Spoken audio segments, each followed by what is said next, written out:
No one else surprised that in 2022, no one has twerked to Revolution by Kirk Franklin. I'm sorry, you said all I heard was Kirk Franklin and twerk. No one's surprised that in 2022, there's not a TikTok video of someone twerking to Revolution. I don't by even Kirk know what Franklin. that song is. That's a sacred song.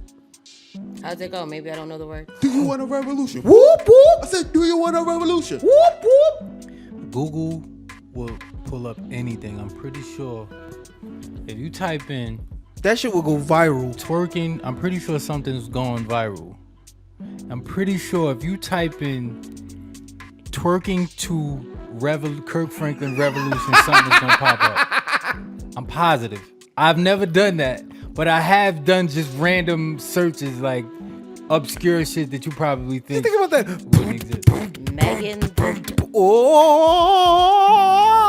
Megan the Stallion She did not. dancing to Revolution, Kirk Franklin. No, she did. Wow. Yes. Let me went to the volume down. Told you. No, she did. I told you. Oh no! They put it. You know how they did like the. Oh, they edited her it dancing. Yeah, they edited it. Oh, they edited. Okay. I'm about to say, no way. Okay. Not the hottie. Let's see.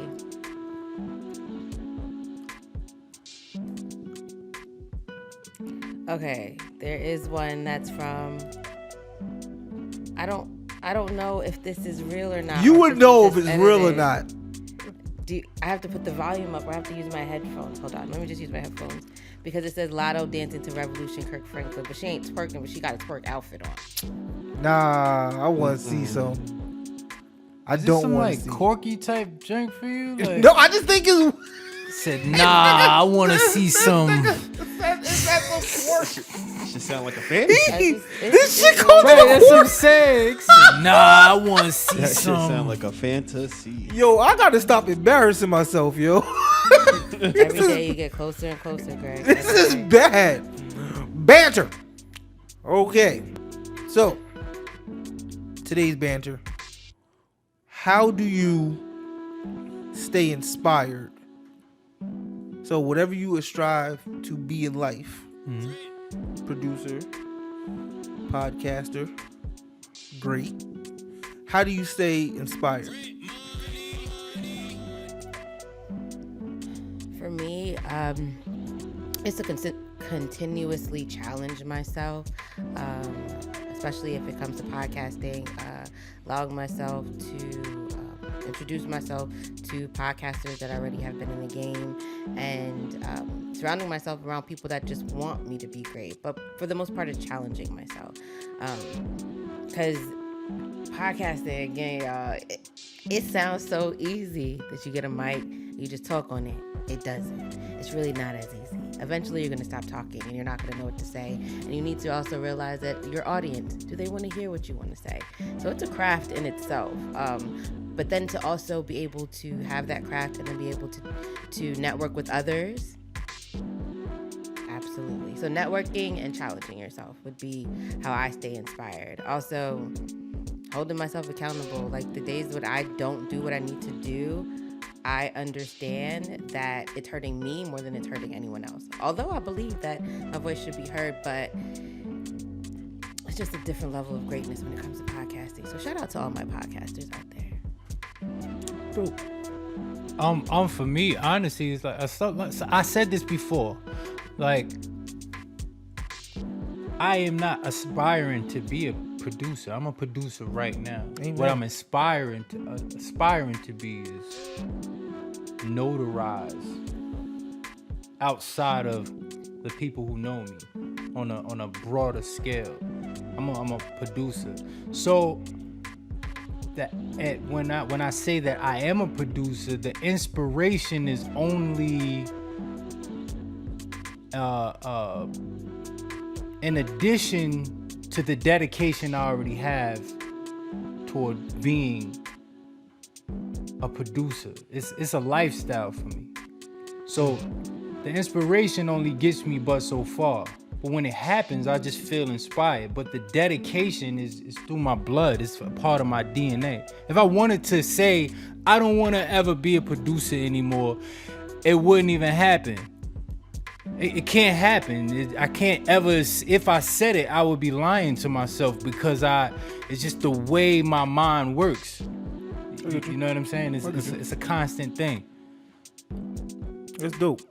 Way I stay inspired is like every project I do, I try to make sure that I'm doing something within the project that I didn't know how to do before.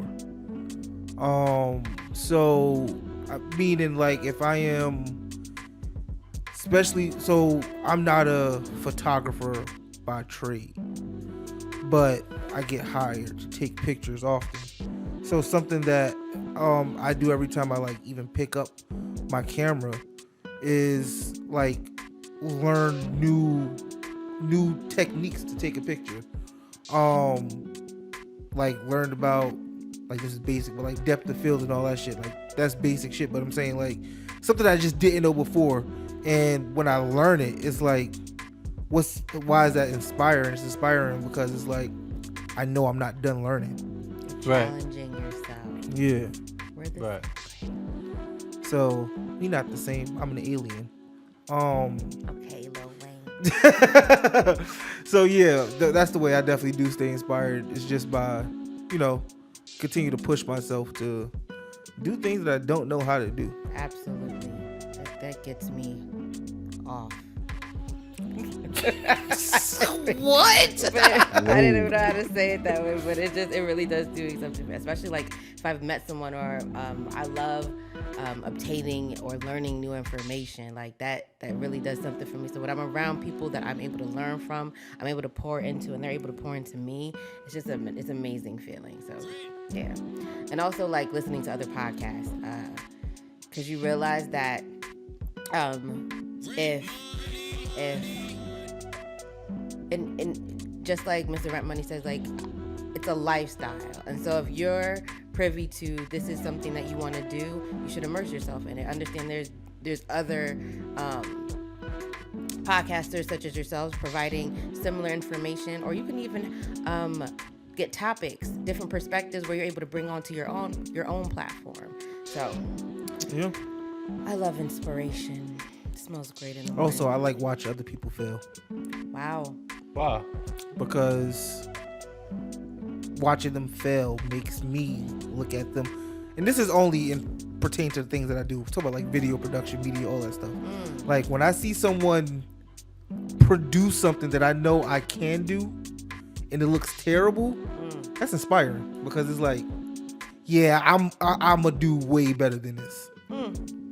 So would you say you're driven by the mark that other people make for themselves? of course, absolutely, Because you always just want to be better.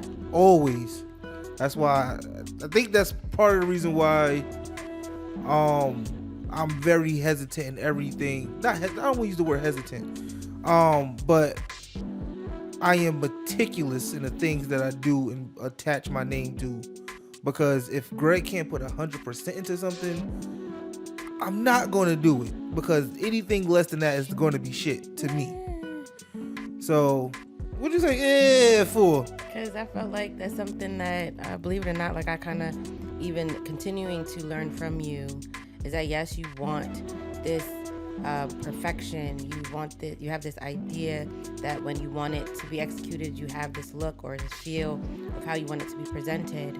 But I also realized that even when it came to this podcast or certain things in your life, that sometimes you just had to start running before you was able to walk, in order for you to like get your pace, start walking really fast, and then walking, because sometimes you weren't even going to start if you didn't just... Yeah, but I'm not starting it unless I know it's going to be something. So I'm glad you brought the podcast up as a prime example. When we first started this pod, our audio sounded like shit. Yes. But the reason why I got the idea to start the pod was because I was like, niggas are just talking. Yeah. I could talk. Yes, you can. And I could talk well. And I can have a great conversation with Mr. Rent Money. Yes. Now with you. Hell yeah, we're going to do this shit. And no, it wasn't perfect. You're conflicting perfection and effort. I put 100% of effort into those first couple of episodes, even though they was shit. It didn't get perfected, until we added things. I understand Please. that, but I'm You. also thinking about even before you decided to do it with Mr. Rent Money. There was other podcasts. He didn't do it with me. Shut up. Yeah, that was crazy. He made No, the like decision to do it. prior to that, there were For sure. so, and I think that yes, maybe you had the equipment, but I think that you had to start in order for you to know that you could even do it. I didn't think there was perfection. You weren't a professional podcaster when you started. I'm still not a professional podcaster. I am. No, I'm saying effort. Like 100% of effort went into it. Like I didn't half-ass it. Oh, and that's what you're saying about 100% going Yeah. into anything, is that like when you are going into it. Yeah, even like I'm not saying everything I touch is gold. No, it. but if I'm attaching my name to it, just know Greg did his best. Got it. That's what I mean. Got it. Okay. I'm picking up what you're putting down. Yo. So yeah, inspiration, people. I And love inspiration. Continue was- to inspire. for sure. And if you do know someone that's inspiring you, give them flowers. Give them Give them flowers. Give them their flowers while they can smell them. So give them a call, send them a text, write them a letter. Because inspiration comes a dime a dozen. That's a fact. And so to be able to watch it or be able to experience it, I think people would like to hear that. Like you guys inspire me. I feel like every day I get challenged to be greater and greater dealing with y'all You're welcome. handsome gentlemen. So thank you. I know I'm inspiring. And that was our banter. Banter. We good? Y'all good? You're now tuned in to Just a Conversation with Greg, Mr. Rent Money, and Gigi. What was that noise?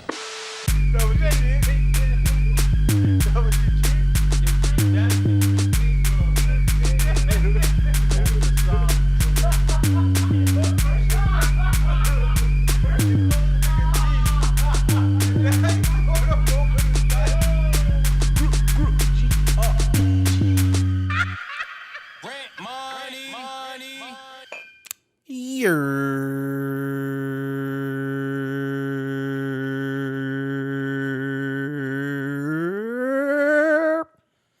Welcome to Convo 62 of Just a Conversation with Greg, Mr. Rent Money, and Gigi. I am your host, Greg, and I'm joined by my co-host and brother and sister, Mr. Rent Money. Mr. Rent Money, how's it going, sir? You know I'm gonna always give you the I'm gonna always give you the cliche response until I'm not, until I don't at least.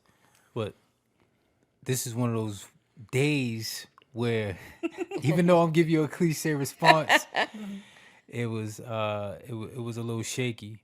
But I'm here, and I don't want to expound upon it. It was one of those. I understand. It was definitely one of those. Oh, I get it, my brother. Been there. I totally get it. Also joined by my sister Gigi. How's it going, Gigi? Hi, everyone. This week. Was this a short week? Yeah, this depends was on- a short. Oh, it depends because everyone didn't have President's Yeah. Day off. I think there's a baby in there. There's a baby in there. So it was a short week for me. So I was off on Monday. But it seemed really long, to be honest with you. I felt like I worked 2 times this week now that I know that I only worked a 4-day week. But this week was really busy for me. I'm still transitioning from my new job role, and I'm also doing training, and I'm out here being trained. It's just crazy out here, but we bossing up, and I had a little overwhelming moment at some point, but I was able to release it in a really organic way. So shout outs to that, and I'm just happy to be here at this point. So it was a decent week. I don't want to complain. I mean, I could. I'm ready to just take it down, but it was an okay week. How about you, Greg? I'm feeling like Mr. Rent Money today, Yeah. Cliche answer. The week was a week. I'm here, Yeah. ready to pod, and yeah. I'm really excited about this episode too. So Word up. I was looking forward to it. And of course, our engineer Blaze is in the room. Acknowledge me. And we put a microphone to him so y'all can hear what he Acknowledge says. me. So he can speak for himself now, right? You're right, but he's still not gonna speak a lot. So, we have a very special episode here, and Mr. Rent Money can introduce our guest to us. Yes, this very special guest, my uncle Kenneth Wilson. Kenny, say what's up to the people today, man. What's going on, people? Calling live from East Jersey State Prison in Rahway, New Jersey. Definitely. Hey, we just wanted to jump right into our topics, and I wanted to just get a brief a depiction of what it was like for you growing up in Newark. Well, basically, I came from a Christian home. So growing up in a Christian home, kind of strict background. And growing up in Newark was a little, once we actually moved into a particular neighborhood on the south side called around Hawthorne Avenue, this neighborhood was a little bit more than my likings I was used to. So growing up in that kind of environment, you take on a role that I guess the neighborhood was going on, which led me to doing a lot of things that I probably didn't want to do or wasn't used to doing just to kind of like fit in. But Newark itself, the city, is up and coming. It's a great city to live in. And, it's just that you have a percentage of people that does commit crimes in the neighborhood and stuff like that. But Newark as a city is up and coming, it's thriving, and, so I guess that's basically my upbringing was basically just Christianity, growing up in the church. If there's a church in Newark, I was there, because that's where I was raised in my household. So I'm definitely all about Christ right now, and my whole family are Christian oriented. So when you ask about my upbringing in there, it was very good. I'm originally from New York. A lot of people don't know that about me. Wow. I was born in New York. Okay. Yeah, I was born in New York, in Harlem. And we kind of migrated over here to Jersey. At what age did you come to Jersey? Excuse me? At what age did you come to Jersey? I came over here, I guess, when I was maybe 5. Okay. I like to say about 5. Yeah, I was 5 years old when we finally migrated over to Jersey. East Orange, went from East Orange, Hillside. From Hillside, we moved back to East Orange. But at that time, our neighborhoods were more integrated. Then we had white neighbors and things like that. It kind of isn't the way it isn't the way it was like it is at this present moment. Right. So I kind of grew up in a diverse neighborhood. I didn't grow up with just all black people and things like that. So, it changed over the course of time. As the black people started moving in, white people started moving out. Of course. So just it's all good though. Why do you think that transition happened? Like, why? Like you said, you grew up in the time. Well, first off, can we? I need to know your age. Like, we need to know what era we're talking about when we're talking to you. I was born in 64. I'm 57 now. Okay.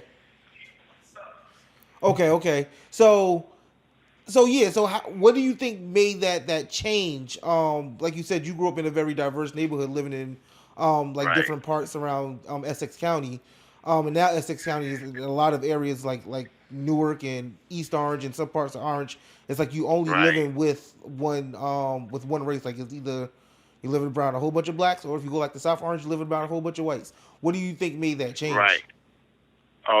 What happens is we're all I was just reading something. They were saying things that we know and things that we don't know.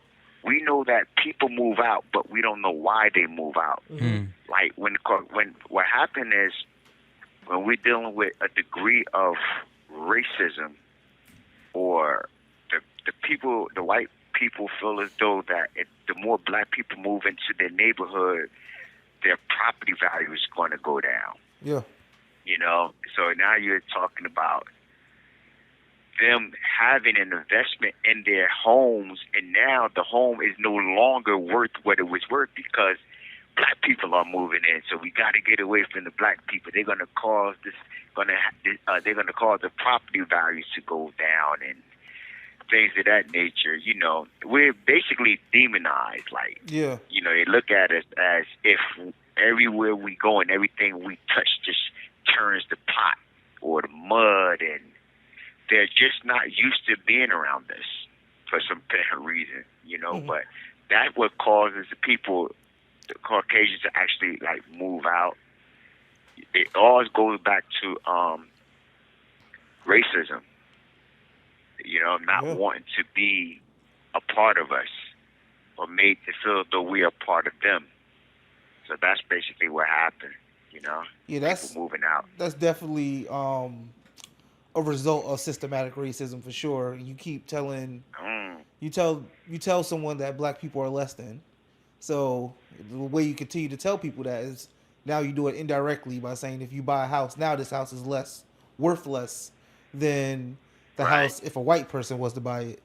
Or so yeah, that's definitely a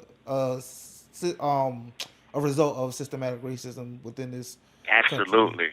For sure. I never really put those two together, so I think that's very interesting. I think that's... Absolutely. You have to, like, a lot of things, like, as us as black people, we may not understand all the terminologies about certain words. Like when we talk about systemic racism, we talk about structural racism, institutional racism. We may not understand the technical or the I'm not going to say legal jargon, but the jargon that is more in an educational setting, I like to say. But when we start telling them exactly what systemic racism is, they're like, okay, that's what that is. Yes, this is institutional racism. When you're talking about over-policing, when you're talking about tough on crime laws, you're talking about the Rockefeller laws, you're talking about truth in sentence laws, you're talking about mandatory minimums and things of that nature. When you start talking about that, now you start seeing a system of things that are actually designed to keep black people subjugated or relegated to a particular area and things like that. So we all know what's going on, but we just can't kind of like define what it is. And that's what happens. We need to start educating ourselves. We need to start reading more to be more in tune to what's going on with us as a people. That way we can start unifying. Right now we're separate. You know, we don't see the things the same way. Our aspirations are different in how we see success and things like that. So that's why, you know, here you talk about systemic racism or understand like the racial disparities and stuff like that. That's refreshing to hear, you know, so definitely. Absolutely, and I totally agree. Thank you so much for sharing your thoughts with us, Kenneth. But I do want to touch back on your childhood and growing up. One thing that I was interested in was what was one of your favorite pastimes growing up? Like, what did you do on your leisure? Your name is Gigi, right? Yes. Could you just tell me, can you just speak up a little louder for me? Okay. You have a very soft voice. Okay, yes. Growing up, what did you do like for fun growing up? Oh, what I do for fun? Yeah. Regular things, movies. See, a lot of us as black people, we really don't get out of our neighborhood, but I was fortunate enough to go to Disneyland. I was fortunate enough to go to SeaWorld and kind of like see outside of my neighborhood and going to visit my grandparents down south in Philadelphia. So I kind of like traveled a little bit, although not out of state, but I used to go swimming and Turtleback Zoo and things of that nature. I did a lot of things that unfortunately Damn, I Turtleback was Zoo been open for a minute. Yeah. Did you have a talent that you like to explore when you were younger? Yeah, I should like to play the trumpet. I Trumpet, play the okay. jazz That's band. cute. Yeah. I should play in the jazz band, the orchestra, Okay. the marching band. Wow. Yeah, the trumpet was my instrument of choice. You know. You think you still A lot remember of how to people, play? even people. Nah. I couldn't even blow a note, son. Right now, bro. I mean, I should go to music theory, and I just thought I was gonna be this, this regular Dizzy Gillespie kind of thing. You know what I mean? But So so I really since you thought I was gonna. since you say that, Kenny, that you thought you were going to be a Dizzy Gillespie, is that who you said? Yeah. Right. At where was the breaking point in between your talent or interest in the trumpet and I guess your like and interest in the streets? Right. Well, I think what happened, like I said in the beginning, there are things that we know things aren't the way they're supposed to be, but we just can't quite put our finger on it. Me growing up in school and me not having brothers, I was kind of left to fend for myself. And going to school, it was just I was more or less a schoolboy. Okay. So I was about, playing instruments. I was about, just learning and doing the thing that I supposed to do in school. But then you have the in crowd. And those would be the ones that will bully you and pressure you for your school, your lunch money and stuff like that. So Right.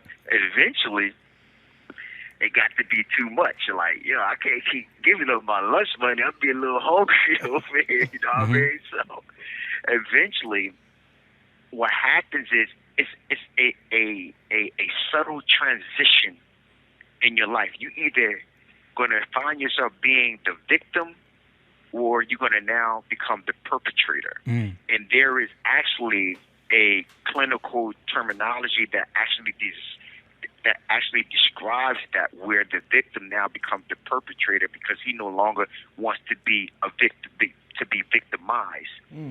But these things I didn't know in the terms of understanding criminology, and I didn't know that this was a working theory that after being victimized so long that this person gets tired, so now he becomes the perpetrator.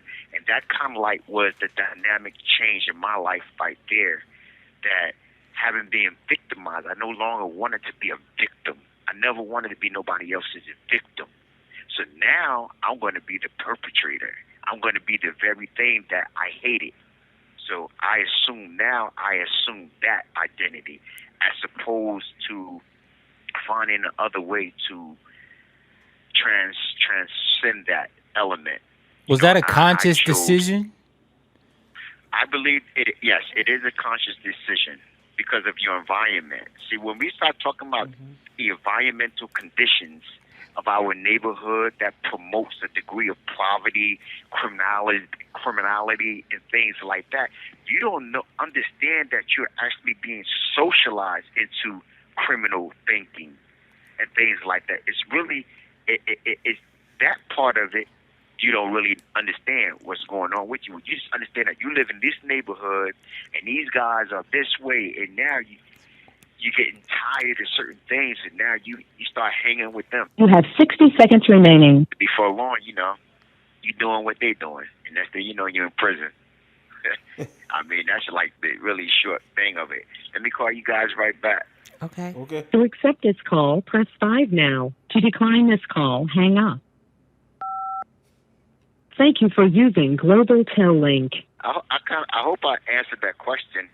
Yeah, you definitely did, and I wanted to follow up to that question, because Right. you was clearly you had an interest in music, and Right. like you growing up, I definitely had an interest in music, as well, and then I was fortunate enough to be a part of a program, that like pushed me into those avenues of like arts and creativity. And when you said like your environment, people don't take into consideration the environment that you're in that kind of makes you make that conscious decision of going from I can succeed in art or survival of the fittest. So do you like so looking back on that, do you think that like there was if there was some type of environment, like some type of program that you was able to go to every day, that would have changed your mindset to where it would have pushed you to do more creative things, like play the trumpet to get better at that or do something else? Do you think that would have like changed your circumstances today? Yeah, like once again, not just trying to make this an educational thing, but like I just said, like the more you learn, the more you know. Yeah. So since being like incarcerated, because I don't know if a lot of you guys know, I've been incarcerated now since I've been 27 years old. I'm 57 now, so you're talking about 30 years. Wow.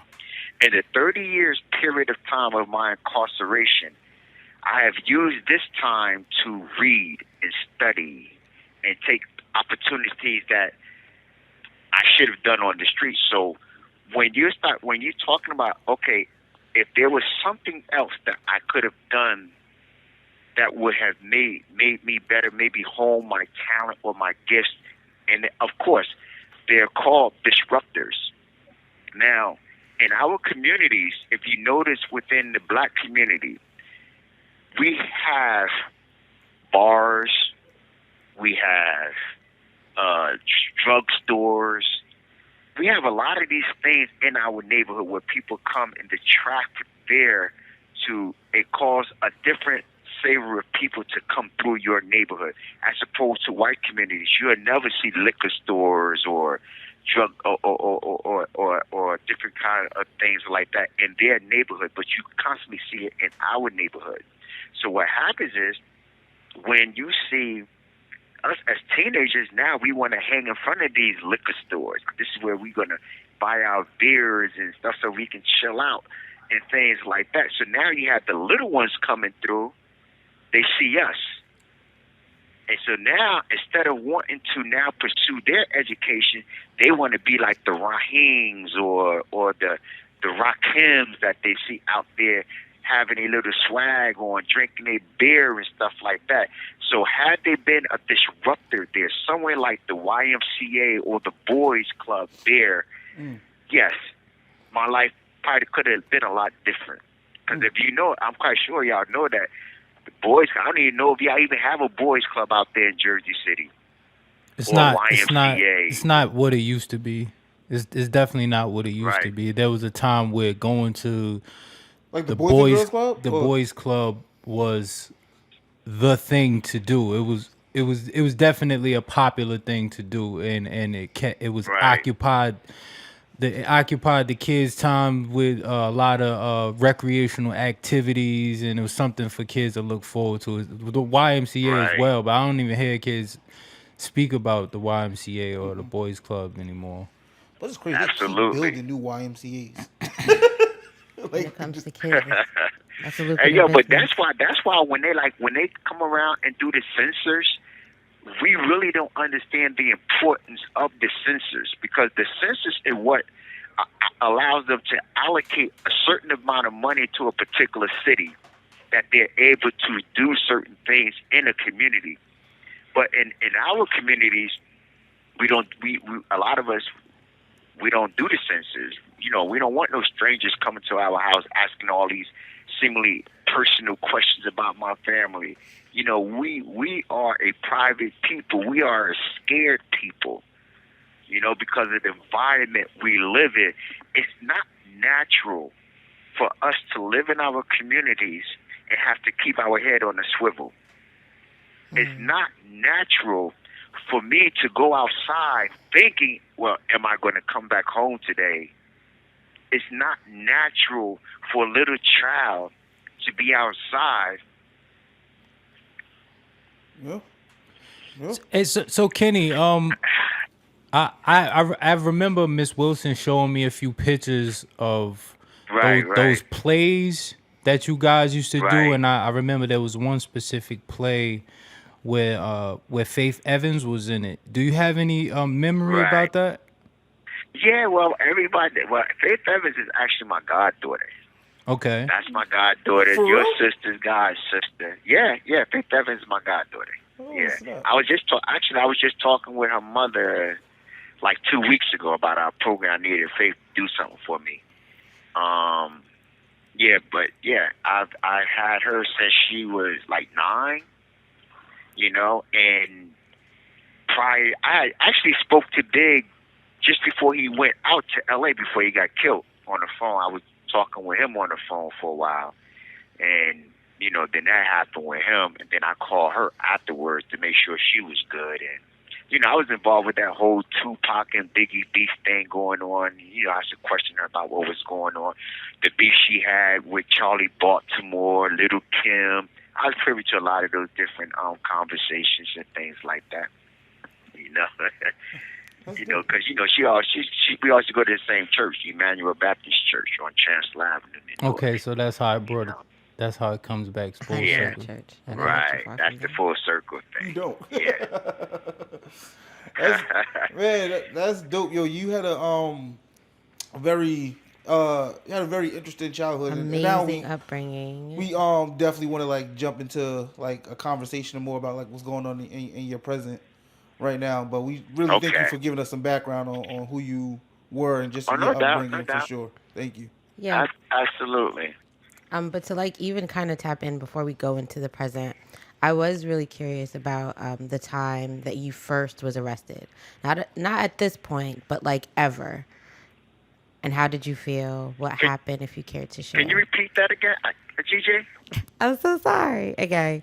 My question to you is, do you care to share the first time you've ever been arrested?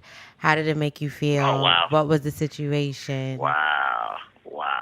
The first time I was arrested, I was 17 years old, and it was in New York.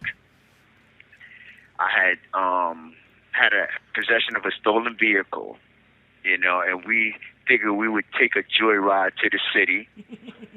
And on our way back, being that I didn't understand the traffic lights, how they had a delayed yellow light, so I figured I could make it through, but somehow it changed red on me, and they pulled me over. This is a regular traffic stop, but we knew that if they ran the place, that what was going to come back was going to actually come back as a carjacking, and they kind of like ran down on us, and that I spent like a month over in Rikers Island fighting extradition back to New Jersey because I didn't want to face the charges over here. So that was my first time I ever in my life got arrested was on Rikers Island, which they call a rock. And nobody likes Newark. So I could tell you, for one reason, nobody likes Newark in different states like that, because they know that only thing they did, if they coming over there, they're not doing nothing but robbing and stuff like that. So it was kind of hard for us over there. But what I did do was I was able to assume my New York identity, being that I was originally from New York, so I was no longer from Jersey. Drop the Jersey moniker I'm real from Harlem. quick. I Jersey, dropped fuck is that? like a hot bucket, Jersey, you Yeah, from Jersey? I'm Nah, Jersey. nigga, I'm from That's New funny. York. What you talking about? Hey, yo, I dropped Jersey ASAP. Hey, from the rip, yo. That's Yeah, funny. it's called survival. You do know this, right? Yo, I don't believe yo. you. I damn sure would too. Jersey, nigga, what you talking about? You Yeah, from Jersey? I was right here from New York, Bronx. Castle Hill.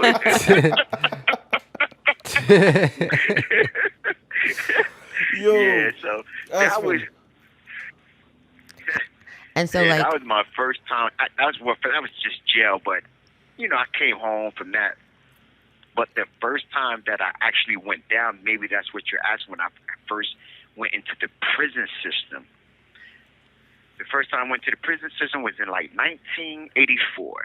I received my first sentence at that time was a 5-3 with a 15. Had other charges pending. I'm Next sorry. charge What's was it for the people who don't know? What can you explain what a 3 with a 15 is? Okay, 3 is the mandatory minimum. That means that the least I can do before I'm eligible to come home was 3 years. A person normally have to do 1/3 of their sentence before they're eligible to come home. So they gave me a 3 years mandatory minimum. That's saying like you have to do the 3 years, and then you come before the parole board, and we will see if we're gonna let you go home, but we can keep you up to 15 years. Okay. You know, so but then during that time I had other open charges, so then I caught another. They gave me another 15 with a 5, and then I had another open case. Then they gave me a 5 flat, but everything was running concurrent. So being that the 5 to 15 superseded everything else, my sentence now became a 5 with a 15 because I had been unfinished the other 2 sentences. That makes like sense. that. So I get that. Okay. yeah. How old were you when those charges came down? 17, Oh. 17, 18. Got you. Yeah. So Little like, kid. so right after the jail, after you went to Rikers, you're back out Right. now, and now Right. you get caught up again, but now you're actually doing real time. Yeah. And so, what scenario happened where Right. that played into it? What happened then? Well, after like you just said, being like now, you have to realize now I have this identity now. I am Raheem from my neighborhood, and now I've proven myself to be this tough guy and da-da-da. And that calls for me to do certain things that I maybe don't like doing. And that's the, like I just said, I'm caught up into robberies, I'm caught up in kidnappings, I'm caught up into everything that I think I'm big enough and bad enough to get away with at that time, just to fit in. It's not that my heart was really in it. I mean, that's not an excuse to your victims or nothing like that. It's just like, yeah, well, this is my neighborhood, and I got to rep my hood, and this is not me, but I'm going to go along for the ride. That's why a lot of times when I did things, and if we break because the cops are on us, it seemed like the cops was always chasing me, and I would look back like, wait a minute, why are y'all chasing me? It's like a whole bunch of y'all. Why are y'all hunting me down like this? But I think me coming from a Christian home and having a Christian background, there's a thing that we say that because we are Christians and we believe in God, that God may have his hand on you, and so therefore he needs to arrest you so that you can now become the man that he desires you to be, as opposed to the man that you would want to be in your hood. So maybe that was like one of the reasons, because I always used to catch the worst out of everything. Like these guys, they can be going to Jamesburg, Skillman, and have juvenile records and things like that. Here it is. I've never been arrested as a juvenile. And that's they just smashed me out. Gave me 15 years. But I understood that from a spiritual aspect. I understood what was going on with me. So when I came down, I went down to Southwoods. I actually opened that prison up, still wilding out from Southwood, and got kicked out of Southwood. Southern State kicked me out. You have 60 seconds remaining. Sent me down to Rawway State Prison. Rawway kicked me out and sent me back down Southwood. You probably think, like, how can you get kicked out of prisons? Yeah, you can get kicked out of a prison if you're bad enough. And, I just, mention like that. All right, phone's ready to cut. Let me call you guys back again. Okay. I want to know what he did. What were some of the things he did that got him kicked out of prison? Like, they had to literally remove him. Like, solitary confinement wasn't enough. Transferred to different prisons. Like, you gotta go. You can't stay. Like, your parents ever threatened you would be like transferring to schools? No. No. I have. I have. One time. I didn't have to transfer it. I got kicked out, but... Global Tellink, I have a prepaid call from Kenneth Wilson. an inmate at East Jersey State Prison. This call will be monitored and recorded for customer assistance, collection, or complaint procedures, or to block future calls. sense. Dial I got kicked out 'cause I brought Water balloons is good. 230-7761. There's To a hear whole the cost frenzy. of this call, press 8 now. It's To crazy. accept this call, press 5 now. To decline this call, hang up. Sister Gigi, did I answer your question? Yes, you did, but I have a follow-up question for you. And let me know if you want me to repeat it, because I know that my voice is soft, so I do appreciate your patience with me. But I was curious on, I know that we kind of brushed on the idea that you got kicked out of these prisons and you were just at these prisons, but I want to know if you care to share. Okay. Give us some reasons that you got kicked out, just so the audience could have reasons why. Yeah, you're already put in this establishment because allegedly, or quote unquote, you have been deemed someone that can't be out in the world, so they put you in this space. But to know that they've put you in this space, they confined you, and they still can't manage to control you and need to bring you somewhere else. I'm very curious to know what you've had to do to make that happen. Right. What happens is, as you start maturing, I think in that term, especially on my first bid, I think, because when I came home, when I finally received parole, I was 24 now. So I think what happens is you just get tired. It's like that little hamster running on that wheel, and he just going so fast, but he ain't going nowhere. And I think your life, you start seeing your life like that, like all this stuff that I did for my hood, and all this stuff I did I'm still in the hood. I have no life. I have nothing, and you kind of like come to that point. You're like, you said, I'm just tired.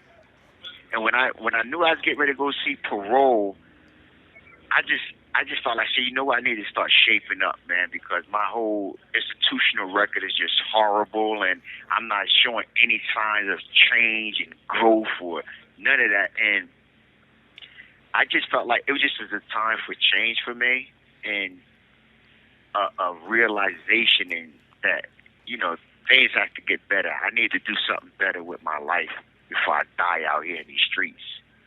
And you would think that moment of clarity or that epiphany that I had would be enough to actually now send me on to a better trajectory of my life, but it really wasn't, because what you do in prison, especially like when you're still kind of young, you say, okay, well, I got locked up because I was doing robberies. So, you know what? I'm not going to rob anymore. I'm going to sell drugs. Like, that was my great plan. Hey, I just spent 6 years in prison. I was like, you know what? I was a stick-up kid.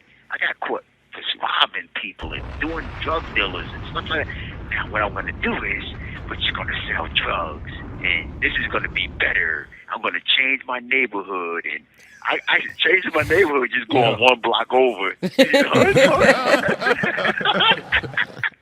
I went one block over, like I was really leaving the hood and the people that left me behind and stuff like that. Like, this is my big idea. Like, this is my thing, yo. And I'm like, I'm gonna do this.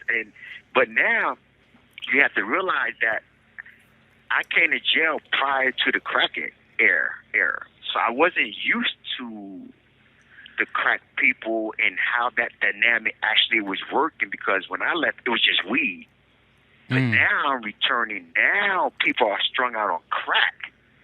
And I really don't understand this dynamics of what it is to live in a crack era, and how people that were once your friends are now your clients, or now you have to watch them, because now they're going to find a way to rob you, because now they got to feed their habits.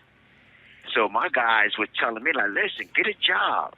Let's fill this game out before you just hop in it. But to me, it's like some more people trying to hold me down. Here it is, y'all riding around in all these Audi coupes and Benzes and stuff like that. Now y'all don't want me to eat. I'm going to do my own thing. And that was just like Pandora's box to hell for me. Because that just led me a whole nother lane right there, Wow. So I thought I had it all together, but I really didn't. I wasn't ready to really change. I was ready to change my location, but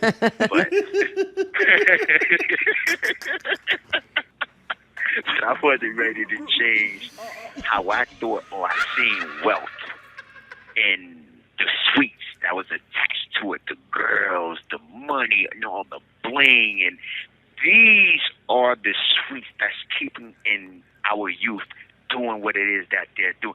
This is our version of the American dream. But the American dream is actually the American nightmare for us. Because what happens is they want us to do what it is that we're doing. Because here it is. They know that as long as you're in the streets, 9 out of 10, you're going to murder somebody. So now that person is gone, that black face is gone, and now this other black face is getting ready to be gone because now you're in prison. So they kind of like killed two birds with one stone. So now instead of the Ku Klux Klan doing their job, they get us to do it, and we're killing each other up in droves, But we don't understand why we're doing it. We just know that, listen, I want to come out here, I want to be successful because America tells you that, we can pursue the pursuit of happiness. But see, the pursuit of happiness is not saying that you will ever catch it. You could pursue it, but doesn't necessarily mean you're going to catch it. And I think that's... So No, I'm sorry. Go ahead. Continue. No. Go ahead. I was just going to say, like, that... I've never heard that phrasing before. The American dream is actually our nightmare. If you think about like how you are representing or presenting it, back in like when you was growing up in your cities in your hood, you see that like black on black crime, like people killing each other. That was one way of like you want to achieve the American dream becoming a nightmare. I think even in like today in 2020,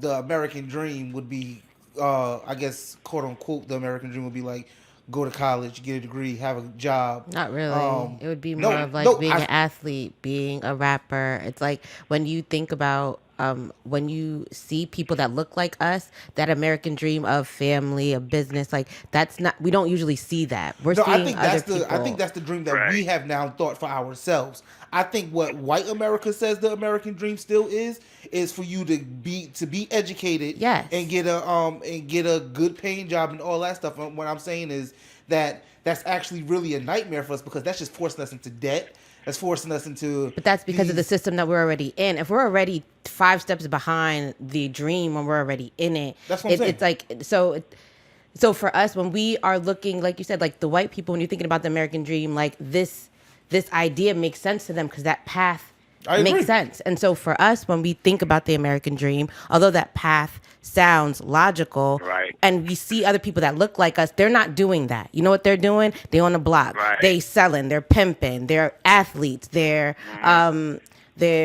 musicians. Like they're not these people having these white picket fence. So when we are even trying to look for inspiration at that time, like now we see that. But when we're looking at that inspiration at that time, is like, how am I supposed to look up, especially if I'm growing up in a single house home. So now when I'm looking at these other men and now I'm seeing how they're making their money, what their power means to them in their community, I emulate that. Even when I'm supposed to want to look for a job and put on a tie, they don't. They're happy. They got the cause. They have the money. They have the women. And then so it's kind of like an imbalance. It's like, so it's completely true that the American dream is our nightmare because what we were chasing was a false narrative because what we was told we should have was never even given, like no tools was provided for us to get it. And even when you try to achieve their when you even try to achieve their American dream, it still puts you back. That's same thing with redlining. It's like I'm gonna be this doctor, I'm gonna be this lawyer, but guess what? You can't live here. Yeah. What?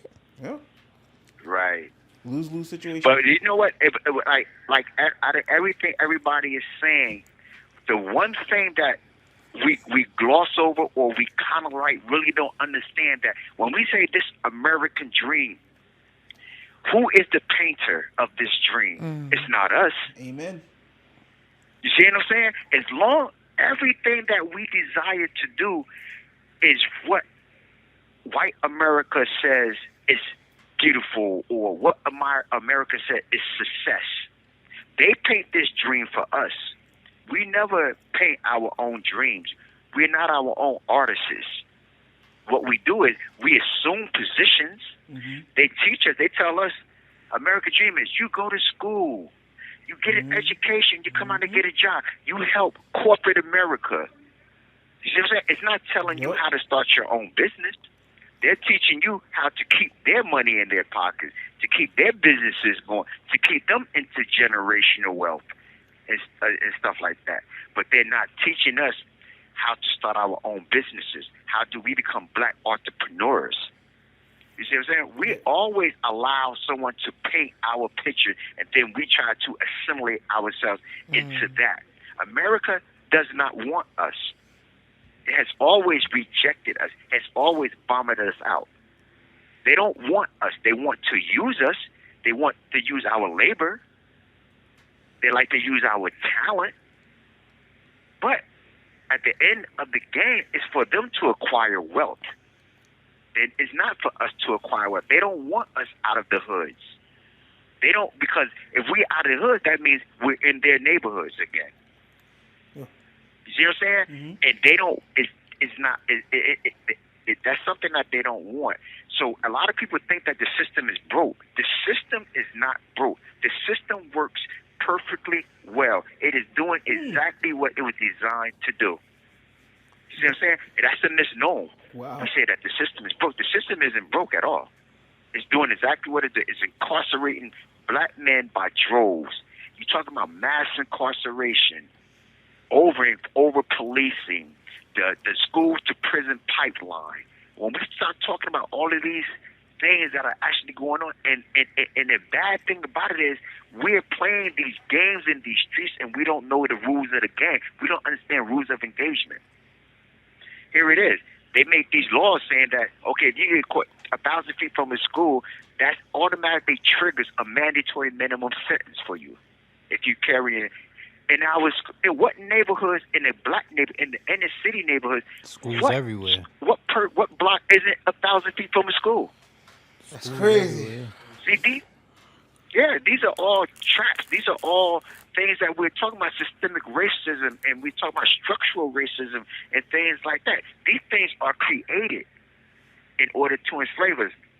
And just briefly, when we look at America's population, and we look at the total world population, America only actually makes up maybe 5% of the world population, but yet we make up in the prison system something like, I like to give you a number, maybe somewhere like 25% of the prison population. No, it's higher. It's America, like 30 to 40%.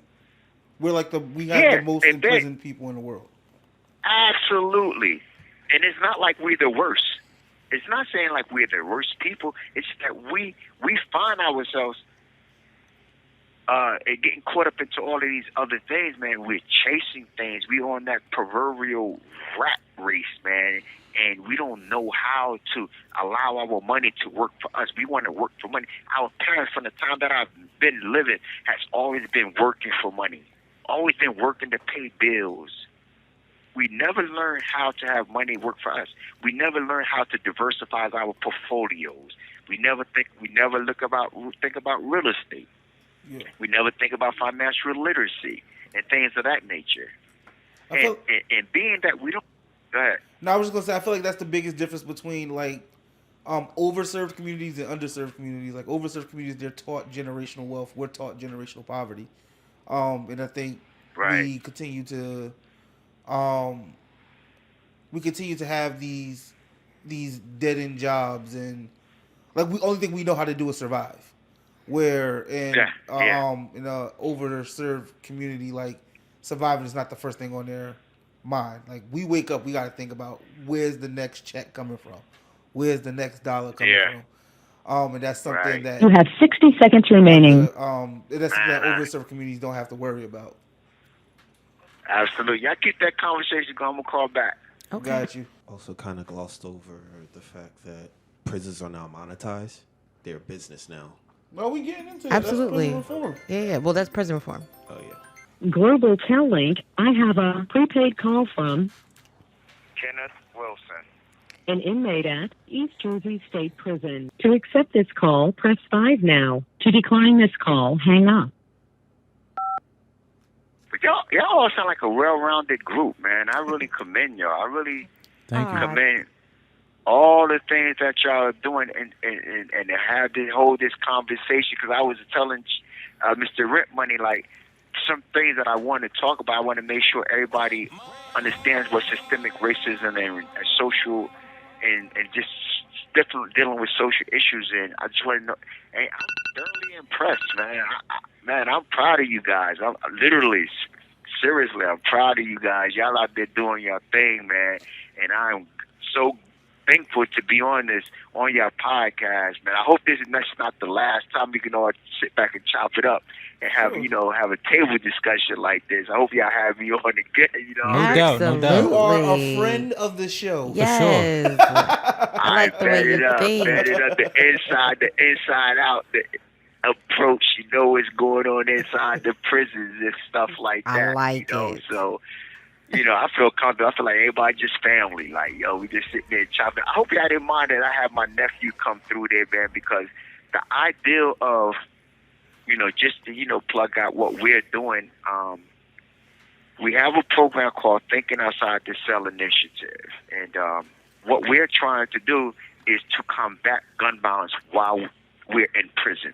Hey, Ken, Yeah. we definitely, we have a specific part. We're going to definitely get to that aspect. Okay. We're going to shed some light on that for sure. The program that he's talking about, guys, we're going to get to that. But we have specific questions that we want to ask you no doubt. before we get let me to finish that. asking the question. Okay, no doubt. My bad. No, Excuse me. I'm excited to hear about that. Yeah, I'm excited to hear about it too. I was like sitting back. I'm like, go ahead, tell me more. We got that. We're Yeah. going to give you that shine, Yeah. Ken, for real. No, I'm excited. And I think that's really dope, especially knowing like where you are and the fact that you still want to be a part of a movement. Just speaks volumes to who you are and where you're heading. So shout outs to you. Absolutely. But I want to bring it back around, Kenneth, because we did talk about your first time being arrested, even your first time going to prison. But since we are current and where you are now in your life, and I know that there are things that you are working in the background to kind of change your situation, how about you tell us in the audience, what are you currently incarcerated for? Right now, I'm incarcerated for first degree murder. 2C11-3. And what happened with this situation, this is all drug related.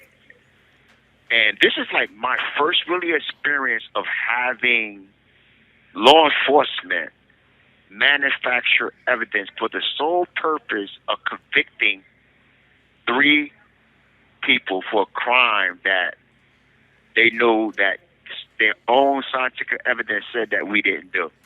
This is my first experience. I see it on TVs, and and we watch these programs, and they resolve the issue within an hour. But I'm 30 years in, and this issue still hasn't been resolved, and it's real. A lot of times you think that everybody that's incarcerated did what they did. No, a lot of police tactics that they use are illegal within themselves.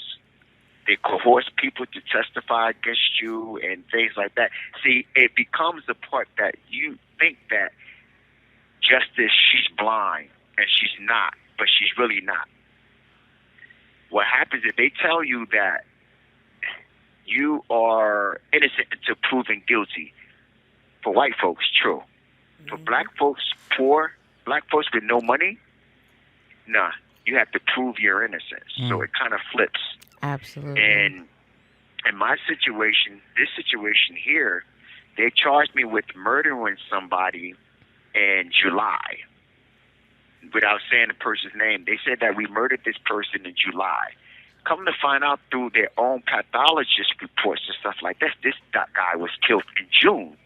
So I was literally charged and indicted for killing someone that was already dead. And if you're sitting back and you're wondering, like, wow, how could this happen? Yeah.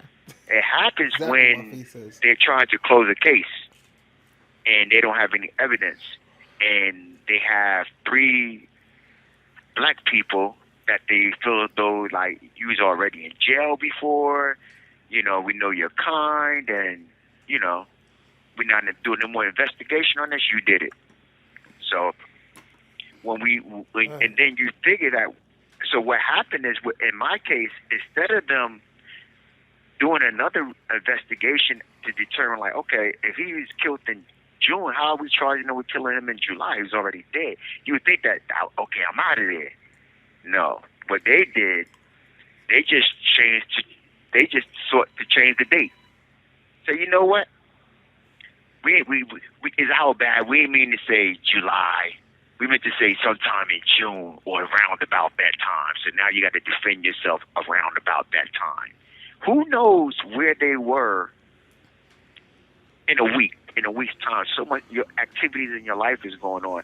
How can I now tell you where I was at from the time of June 27th or June 20 to July 3rd. Now I have to tell you where I was at to prove that I didn't do it.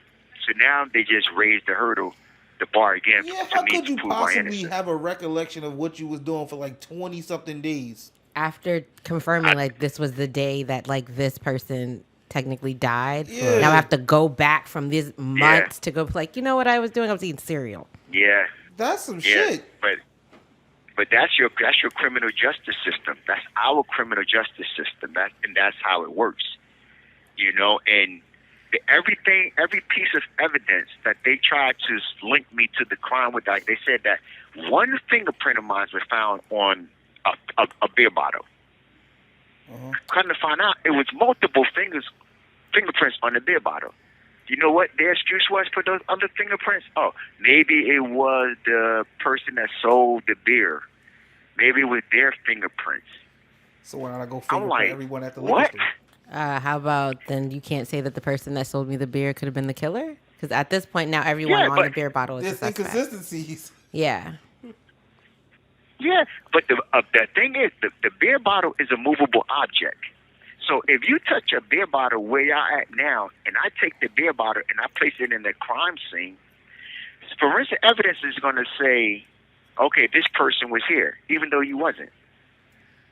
You see what I'm saying? Yeah. And then come to find out that the beer bottle that they alleged that my fingerprint was on, it was never actually sent through the proper chain of command to actually test whether or not these were actually my fingerprints. But they gave a report saying that it was. Come to find out, it wasn't.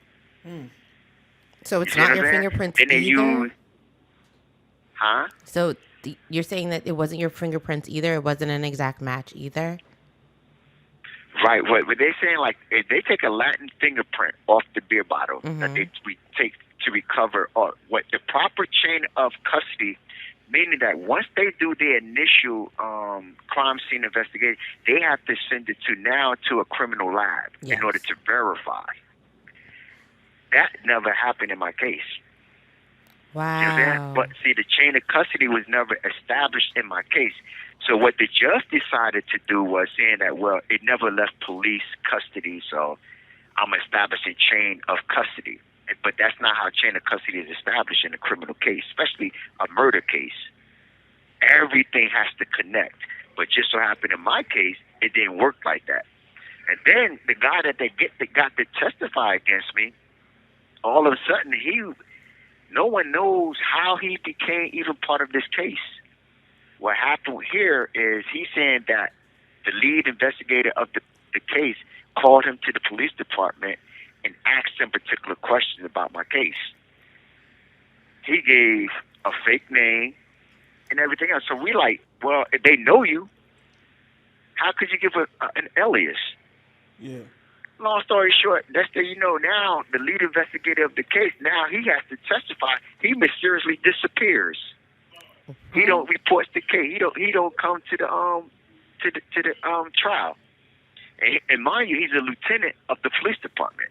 All of a sudden, he mysteriously disappears.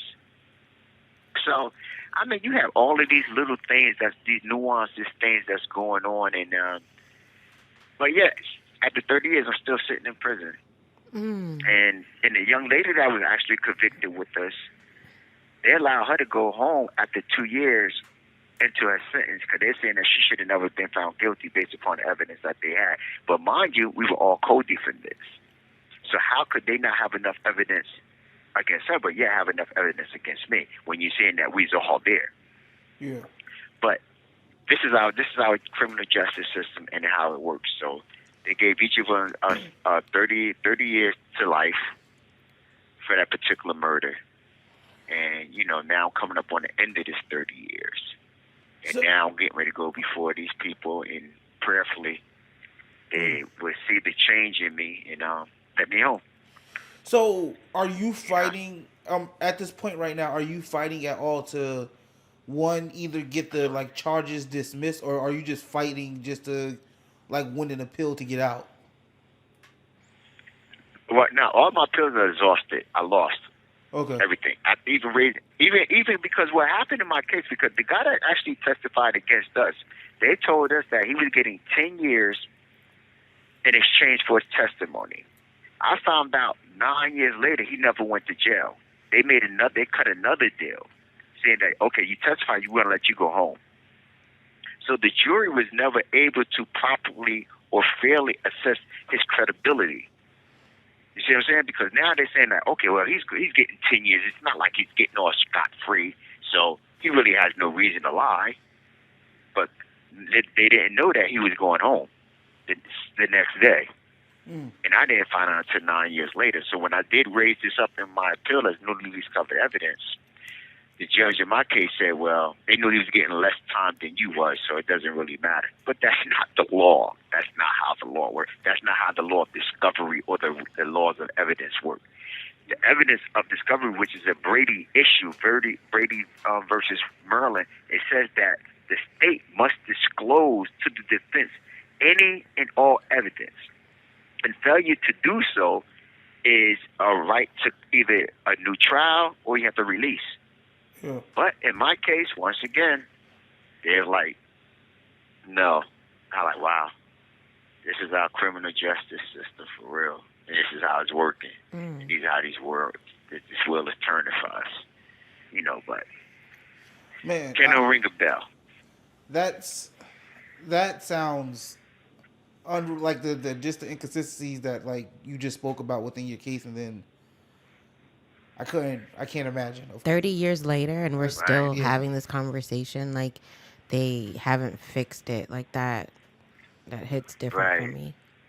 If we're about to I think we're about to go up against it, but if you like going back, like let's say on your last appeal, they find out that all of this everything that you were saying have been true, and meaning that like the people in charge of your case was planting evidence and doing all these different things. What do you think should have been the resolution in that situation besides you being released?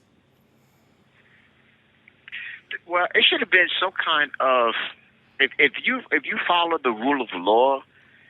The rule of law says that a prosecutor cannot use tainted evidence for the sole purpose of receiving a tainted conviction. Mm-hmm. So aside from that, he should have probably been admonished or whatever, something to that effect. Yep. But that doesn't happen because they have qualified immunity. It's the same thing that we see when these officers, they kill a black person. Mm-hmm. They have qualified immunity. That's why a lot of the time police officers don't get prosecuted because they are shrouded in this blanket of immunity in the line of duty thing. And the same thing happens with the prosecutor. You have 60 seconds remaining. He can manufacture evidence. He can tell lies. And if he doesn't get caught, it's all good. It's all gravy. And even if you catch him, he has qualified immunity. And it's just him in the day of him doing his job to protect society. You know? Because you got this big, giant machine working against me. You got State versus Wilson.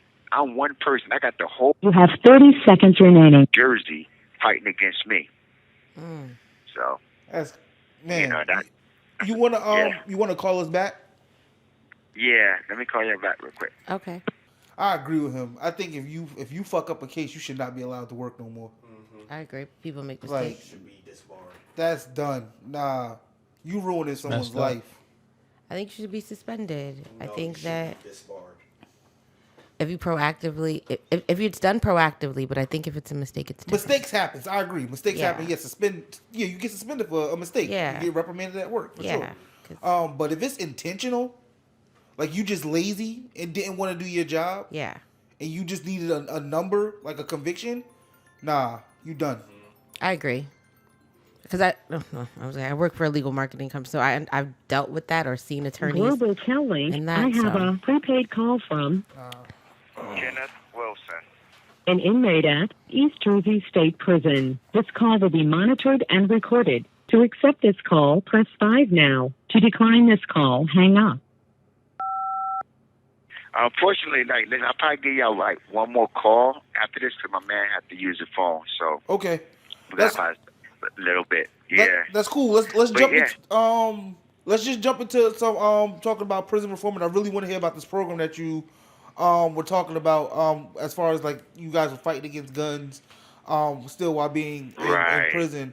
And just I got some questions about prison reform in general, but I do want to give you this this platform right now just to talk about this program that you guys have started and what does it do? What do you guys do?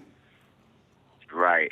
Well, very succinctly, what happened is, sitting in prison, we see all the gun violence and things that are going on out there in the streets. Most of these guys that are actually in prison, they're shot callers from the neighborhood. I'm quite sure all of y'all are familiar with the terminology of what a shot caller is in their particular hood. They're respected because they put in work.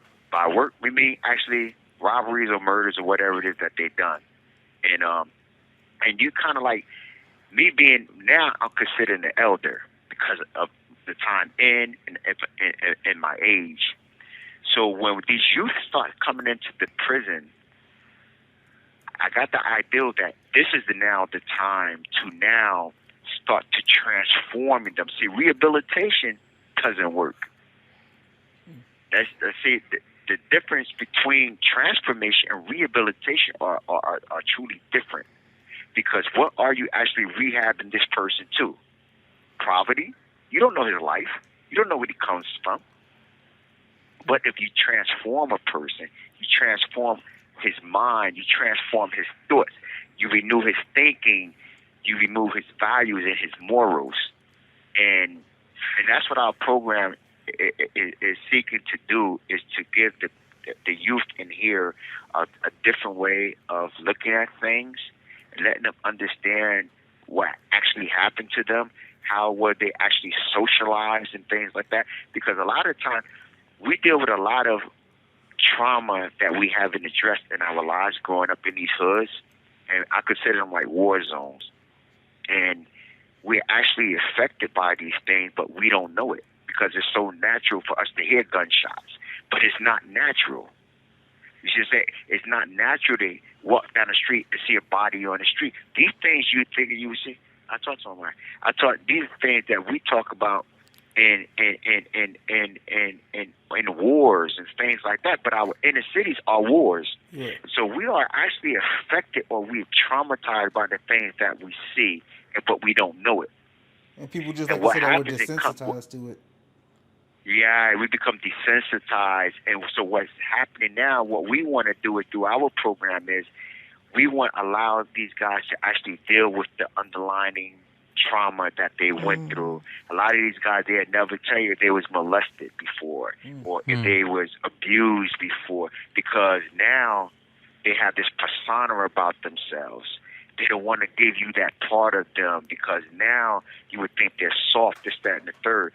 But those are the things that we're trying to deal with, and we're using the arts to do that, So I did a short film on gun violence, and it was seen by President Barack Obama. And I'm thinking, like, my God, if I did something like that, just me, what else can I do up in here?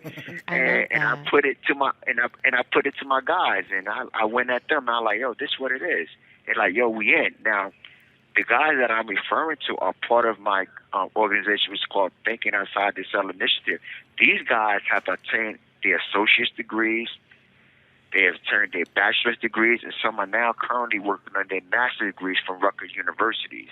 Ooh. So most of my guys have their college degrees now in prison. So now it's that. So, and that's something I really wanted to touch on. Like, I know when people go to prison, they do things to better themselves, so that when they do get out of Right. prison, they try to be a more productive member of society or whatever. And I believe in, like you said, transforming people's minds, stripping off their morals, Right. and building up with new ones, so that, like you Right. said, they don't probably understand the trauma and everything that they've gone through. So I want to pose this, and this is to the room. But I want to Right. pose this as a, I think this will be a good thing for prison reform, especially for people who do like small bids, like 5 years or something like that. I Right. think something that really holds people back, that holds people back from when they get out of prison, is the fact that like they can't do nothing because they're stained with Their record. with their charges. Like you're a felon now. Like those charges Right. are always sticking with you, no matter what you try to do. You apply for a job, you got to say that you have been to jail. You apply to go to college, you got to say that you've been arrested. You got like all those things are just attached to you. I think if someone has done their time, like Right. if you have to do 5 years and you did your 5 years, you should never have to mention again that you you was Right. charged with those things. And I Right. think like, so when that person gets out of jail or out of prison with their bachelor's degree, they can pursue something Yeah. without this stigma or this stain that they're a bad person, because it's called what it is in layman's terms. People are considered a bad person if you if Right. you have been to jail. So I think like that is Right. that, like, to me, that would be a big win for like prison reform if that was a thing where people Absolutely. like And- yeah, all that stuff is removed. Yeah, I want to hear your thoughts about that. And if y'all don't mind, like after this call, man, that's why I got my nephew there, man. I want y'all to continue discussing anything so he can get this for me. I want y'all to talk about those things amongst yourselves because y'all are the public, you know, and we need to hear how y'all are actually thinking out there on the outside about prison reform and things like that, because what happens is a lot of people don't want to forget what we did. You see what I'm saying? They Yeah. have all these invisible hurdles that they put out there from, because once you get labeled a felon, now you're messing with they can no longer go to public housing. They can't receive public assistance and things like that. We just now are allowed to vote again. Yeah. They stripped us of our right to vote. So the very law that you now want Damn, to yeah. Yeah. But put now they're in, implementing it so they can do it. you don't again. want us to vote on, but yet these laws are going to affect me. Yep. So I can't vote.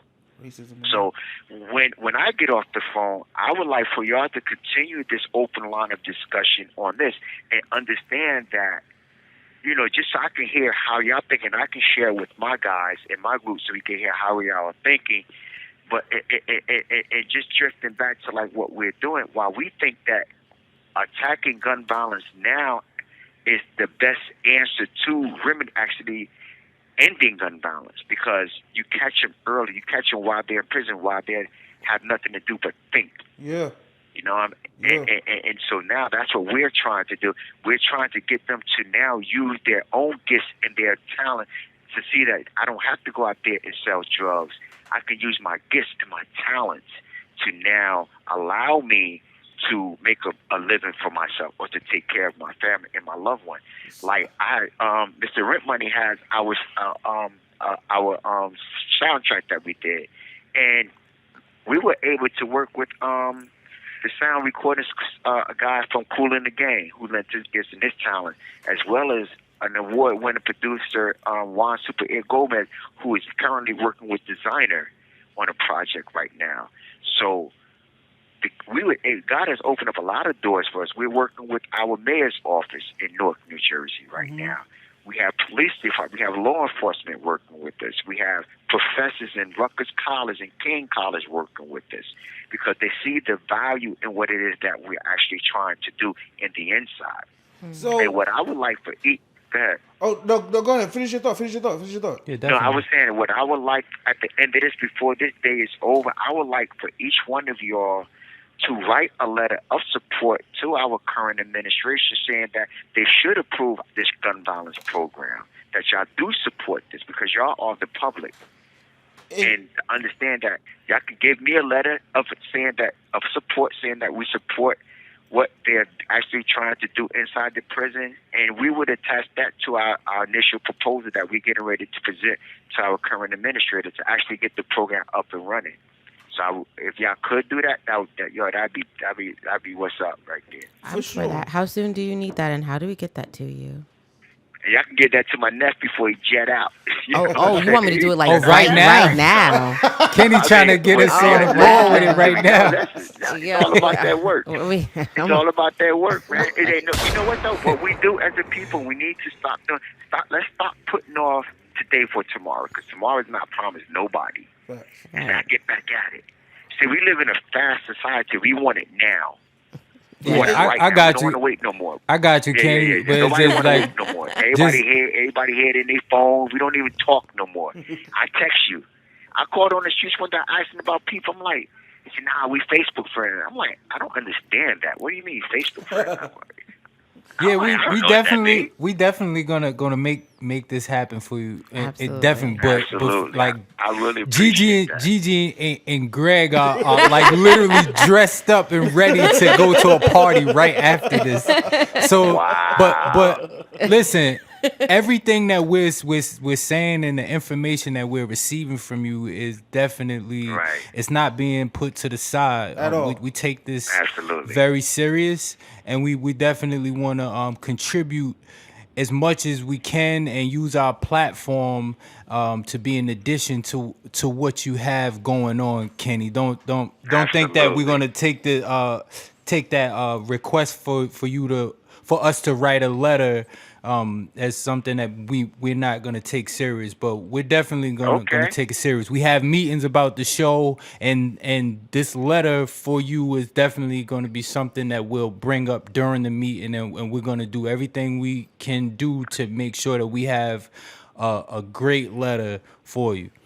That's what's up. Okay, no doubt. And make sure, and Gigi, yes. You hear me, sis? I hear you. I go to my Instagram page and make sure you start following me there. I Look at my PSA. All of y'all go to my PSA. It's TOCI_KW.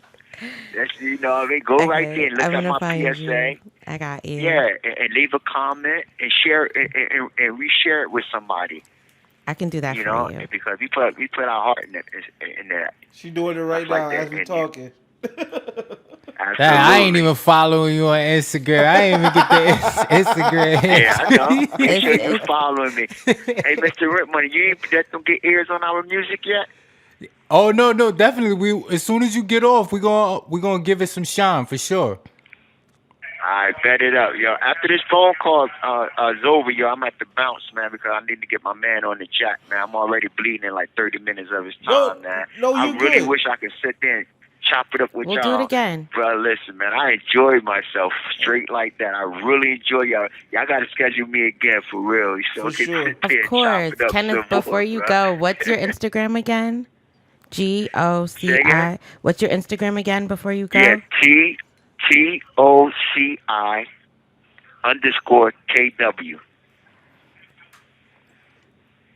Okay, I got you. And if y'all know anybody that might want to work with us on the outside, man, to help us out, we really appreciate that, because we're trying to get our community part up and going out there too. Y'all can talk with my nephew about that. He kind of like understand what we're doing on the outside, because we're just not a prison program. We're going to be an outside program too, because that's where we want to effectuate change also in our communities. So if y'all would like to help us establish that aspect, because what we need, like, people controlling our social media page and things like that, and whatever help y'all feel like y'all can give us, man, that's much love. Whatever y'all could throw our way, we really appreciate that. Absolutely. Definitely. And we can reach out to your nephew with more information on the program as well. Or is there like some place where we can get more information on it if anyone was curious about it? Absolutely. Make sure y'all exchange information with Neff, because Neff, this is what he does, man. He's good at what he do. You know, he has a fair price. He work with you. You know, his photography, his videography work is outstanding. And I want us to... You have 60 seconds remaining. People, we need to start learning how to network. Hey, and start using our own people. Hey, Kenneth, what's the name of that program again? One more time? Say it again? What's the name of that program one more time? I can't hear you. Say that again. I can't hear you. Sorry, what's the name of that program? Oh, Thinking Outside the Cell Initiative. Thinking Outside the Cell Initiative. Got it. TOCI. That's what's It's up. been Yo, I amazing appreciate having guys. you, You have Kenneth. 30 seconds remaining. It's been And amazing. thanks for having me on your show. And trust me, we be back again. You hear me? Of course. For sure. Continue to be great. All right, then. Love you guys. Talk to you later. All right. All right, peace. All right. Before I just want to throw in one more topic real quick before we finish. So I think a program like the program that Kenneth was talking about that he's trying to start, Thinking Outside the Cell Initiative, it can. What's sad is that a program like that can work. It can work. It can possibly save a young person's life who was entering prison for the first time. It can change a community. It can. But before I give my answer, I want to hear your thoughts on this first. What do you think are something that prohibits programs like that from being flourished? Like for programs like, what do you think prohibits programs like that from flourishing in prison systems? Inside the prison system? Yeah. How I'm not sure. How could the program affect inside the prison? But I don't. Yeah. No, why do you Why aren't there's these- many programs like that get started And they don't. by inmates, and they try to bring it he's bringing it to the administrator to try to get funding for it. Yes. They get shut down. Yeah. And I want to know, why do you think that happens? I think that the idea is amazing. The process makes sense, and what it does to the individual, leaving it can change a whole life, a community, and a family. Yeah. But it doesn't change when they have to go into this corporate world or this workforce where you can make this money, and you still have to check that box. Yeah. So I can be reformed now. I can be rejuvenated. I could be a brand new person. Yeah. Robin who? I don't even know. I want to give you all my things. But these job applications will not let you forget what you've done in your past. Exactly. Hence, even your job, your resume, they want to know what you were doing 5 years ago. Yeah. 5 years ago is not what I'm doing right now and who I want to be. And so I think that's where those programs, although make so much sense that within these communities help, but when you're going out into society, it's a detriment because it's like, but I'm now this new person, I'm better.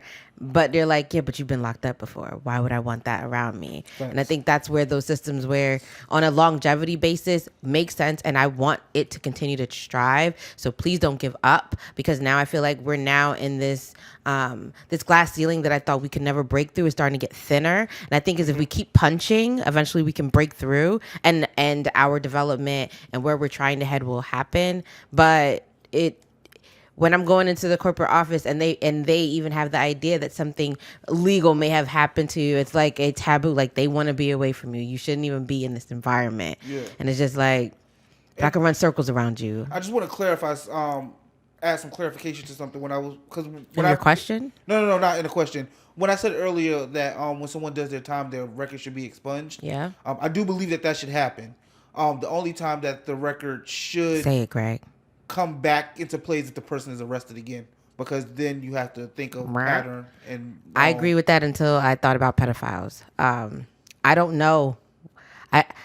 I guess it would be circumstantial for me. It's not a one law fits all kind of thing. Yeah, because it's like I was thinking about yes, like if you've robbed someone before, you don't know the circumstances, maybe he was hurting you different, like that happened. Yeah. I did my time, move forward. I may never rob again. Same thing. I might even kill somebody, but that was a different. It could have been a passion. It could have been isolated. And I know now that was the only person I would ever kill in my life. Move forward.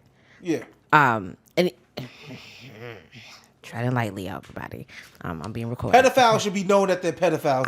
But then you also think about the idea. I will stand on that. I will die on that hill. Yes, but you also think about laws and sometimes say a 16-year-old could be charged with an 18-year-old, in depending on certain circumstances. So I would definitely have to zero in on the case itself where that can be a thing. But when there's a grown-ass man or a grown-ass woman literally perpetrating, harming, manipulating children, no, you're going to have a stamp on your forehead for the rest of your life. You nasty.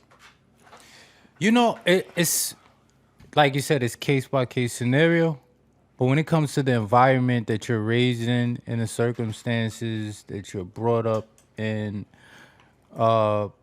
if you've committed a crime and you've gone to prison for it, statistically speaking, you'll probably go back. Just statistically speaking, Yeah. and just based off of the environment you're raised in. Yeah. You just go right back into the way things are, and you hanging around the same people. But that's why the program comes into play, right? And that's why I think that the program doesn't fix what's happening in society, doesn't fix corporate world, doesn't fix the idea that I have a record and I want to better myself in my community.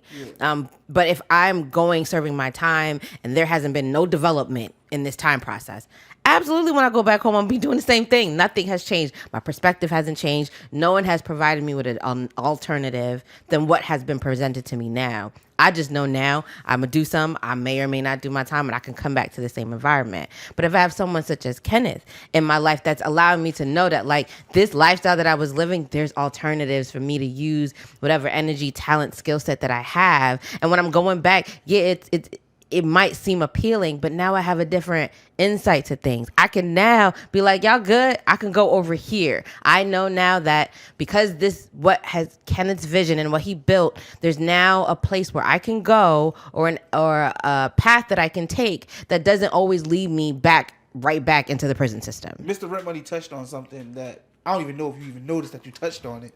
Pause. But Blaze, you've been trying to chime in, so I want you to be able to talk.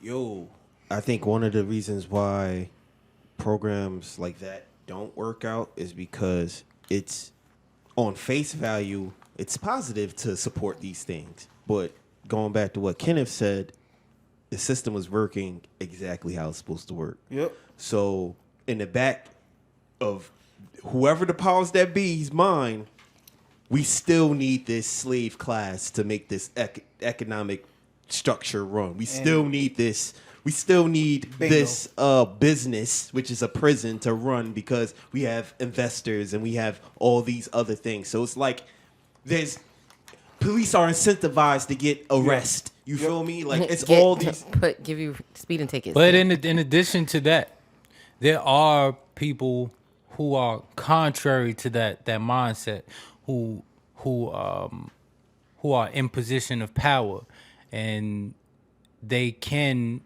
make things change just by their influence. Sure. Like Ras Barack, I'm a former citizen of Newark, New Jersey, and Ras makes things happen. For sure. And even with the snow, he did really good with the snow. When he first came in, like, the streets were clean. So shout outs to him. For sure. I can say that. I think just to combine what y'all both are saying, I think in jail, because and you could correct me if I'm wrong, jails are usually more public funded, meaning you got private prisons where like Kenneth's program, it can save someone. Mm-hmm. It definitely can save someone, but the thing is, we need you here again.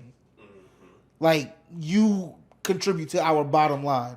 As long as I know that you're gonna come back, I'm going to deny programs like this, because why would I take away from my bottom line? Now, in jail, this might get approved because, yes, like I said, jail is publicly funded.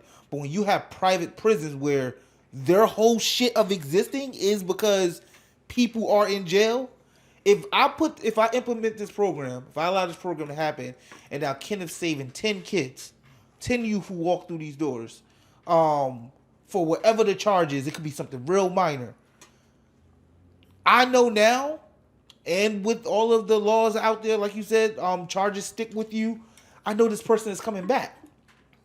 Well, something that we didn't mention that can actually help get the ball rolling with programs like that Kenneth has to offer is programs on the outside and platforms on the outside, like Just a Conversation with Greg, Mr. Rent Money, and Gigi. For sure. We are using our voices to help the cause. For sure. And there's strength in numbers. Agreed. Wholeheartedly. But yeah, I thought Kenneth was a really dope guest. Amazing. I've never I've already shared. Yeah, like I feel like I have blinders when it comes to racism, to racist things or racism in general, only because of the way I grew up and the people that I interacted with as a youth. I have too, but And, then I have my experiences, and it reminds me. Yeah, and that's the thing. I don't think I've been in situations of where I've been racially profiled and race clearly was an issue. But every time talking to someone like Kenneth, it's like eye opening every time. Like just hearing different things. Like the American dream is the black person's nightmare. Like that's crazy to me. I never thought of it that way. And it's like it's facts and it's reality. Especially when you realize who the dream was created for. Yeah. So this is definitely gonna be like an episode I'll definitely remember for sure. Can we? Kenny wanted me to play just a snippet from this album. So introduce it. The name of this track. Let's Make a Change. Let's start. Just play this joint. Let's Make a Change. I'm not quite sure who the artist is. It's not listed, but this is off of the project that Kenneth Wilson sent to me, and let's hear a snippet. This is a global tel link. Collect call from.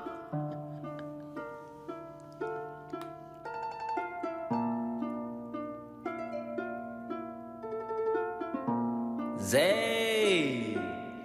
Drop that. What's up with all the killing?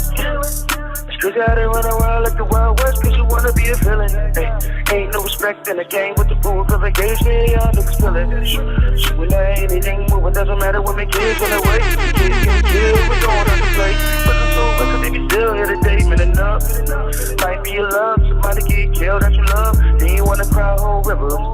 Talking you gon' ride on nigga. For sure, I respect the streets and I understand the beat. Gotta know everybody part of those streets. People get killed, then see it's catch a teeth war, homeboy. You a parasite to me, I'ma let it be known. No, take a moment of silence, shit. That's what it sounds guys are in like. prison. People at our early age, all over gun violence, shit. All over gun violence, shit. Zay. Drop that bitch. What's up with the politicians that will be elected and you represent the people how you only pay attention. For instance, gun violence been always been an issue. Act like you don't know this cause you haven't been a victim. And I raised my so you don't intend to listen. How the hell are you still in your position? I see things you're complicit. Blaming on each other party while you never fix it. Money over your constituents, you really wicked. Crickets, when you mention, come before I'm can't hit cause I'm not of interest. Money given got you all conflicted. Make a change, I was in your picture. all of our faces right now. Every song. Feet to the fence, started going through the same thing. I was supposed to turn an eye after so many lives. Being lost in our community, trying to figure out how to make a change, you and I, and all that stuff for our community. No one's even tripping on unity, yeah. No one's gonna care much shooting me, yeah. Forever want to shoot us like you shoot me. Shots fired, then goes another eulogy, yeah. We gotta make a change for the better. We gotta make a change. Nah. That was good. Nah, that shit hot. Whoever you are, Zay. Shout out to you, Zay. I don't know what your charges are, but you're really good at the artist. I don't even know. I think that's Damas. I could be wrong. I don't know anyone that's on this track, Damas. but I thought that was really dope. Don't quote me, but yeah. Yeah, that was fine. Definitely That was dope. recorded over the phone. Yes. Through the airwaves. I even heard the word community in there. Shout outs to him. Let's go. And that beat was sick. Yeah. Whoever Sure. produced it. But yeah. Thank you so much, my amazing individuals, for sticking around with us. We had a great conversation with Kenneth, and I hope we are able to hear from you again and your endeavors after this.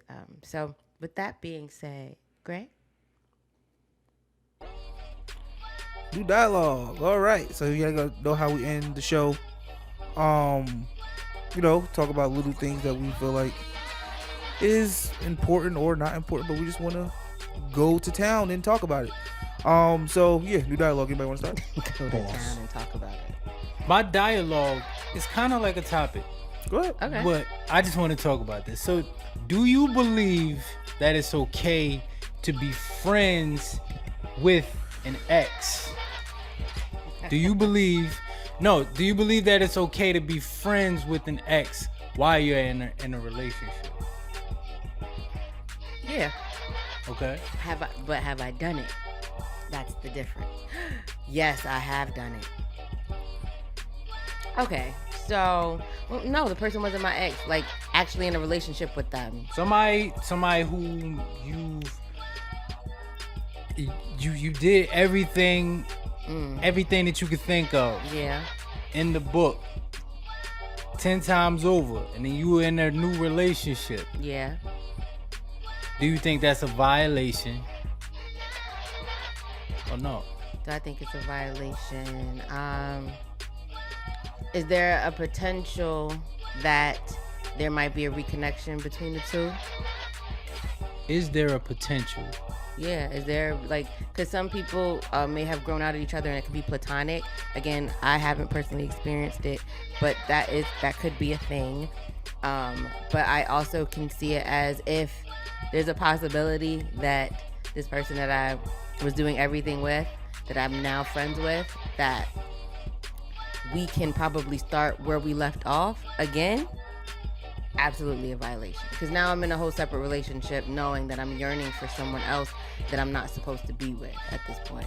See, but or not even supposed to be with, like I'm with somebody else though. See, because it even before there's even a sound violation, some people would say, whether you still have feelings for this person or not, just the fact that y'all communicate with one another or not, like, what is that copacetic in the sense of in the event that a person feels like it's wrong, even if there's no sign of anything going on? Well, whoever thinks that is wrong initially, just we have to pay attention to their experiences, right? Mm-hmm. Because obviously they've seen this not work out, so that's why they already are automatically not for it. But let's put it in a scenario where said person that I used to be with, that I don't want to be with anymore, I've moved on. I know that we both can build on something. I'm great at this, you're great at that, and especially now in this day and age where I don't want to say everyone wants to be an entrepreneur, but basically that's what it is. Everybody wants to work for themselves and trying to find different ways to network and to build. And so if I can meet someone, if I can entertain that, and I know me and my partner, because I have to let my partner know what's up. Right. And if he's comfortable, then I will pursue the idea of creating a business, if that would be one of the reasons. Us being friends, again, like, I don't see a problem with people just checking in. I think it becomes a violation when the person that's in, are these two people both in relationships, or is just one person, or it doesn't matter? One person, both in a relationship. Okay, I'll just say this. It's like, how can you not, if y'all already slop over and over, how can you not think about those things like every now and again? Of course you're gonna think about it, but are you gonna act on them? But the thought, some people say even thoughts is cheating. Well, then some people say no. It's does cheating not start with your mind, or is it just everybody whip it out like? It depends on the individual. I think for I can understand where you're coming from when it comes to the thought process, but at the same time, like, everyone has a what if scenario, even if they don't want it to play out or not. Especially if you had experiences where you're able to have flashback moments, you can't take that away. But the idea that you know that this scenario is not conducive to where you want to be, where it's a working or it's a platonic level, then those thoughts can happen, but don't act on them. Don't assume that now, because I was giving you the sloppy toppy back in 1998, that I'm trying to do it in 2022 because we reconnected. Right. I think a respect level should happen. Now, if if you already on that type of time, and you know I'm coming for you, and you're being you're reciprocating what I'm saying, then it's no longer me in the wrong, it's you in the wrong too. Because you also know that I've moved on. But you want to play. Hey, look, I'm not pointing the finger. I'm just saying. We're not talking about you. We're talking about the scenario. We're talking about the you scenario. You know, situation. hypothetically speaking. Do you think it's a violation? For me personally, if I'm in a relationship, Yeah. I'm not trying. No, I guess it depends on the magnitude. Cause for me personally, I have to literally go with what keeps the flow of the current relationship that I'm in good standing. I don't want to do anything to mess things up or cause friction. When I say this, I mean provided that the person who I'm with is uncomfortable. Okay. If they're uncomfortable, if who I'm with is uncomfortable, then it's my job to make her comfortable. I'm saying we went into this together. Like, I let everything be known from the start. I'm not gonna switch up and then she shouldn't switch up. If I started the relationship and said like, yo, I'm still friends with my ex, It sounds bad already. and then she switches up and says, no, I got a problem, then that's on her. No, because she can now see that something is escalating, because time will tell you more. Like, yes, you can be friends. What's the level of your friendship, right? I don't know what this person that you used to do everything with, what does that friendship mean? Have you guys ever been friends? Do you guys know how to be friends?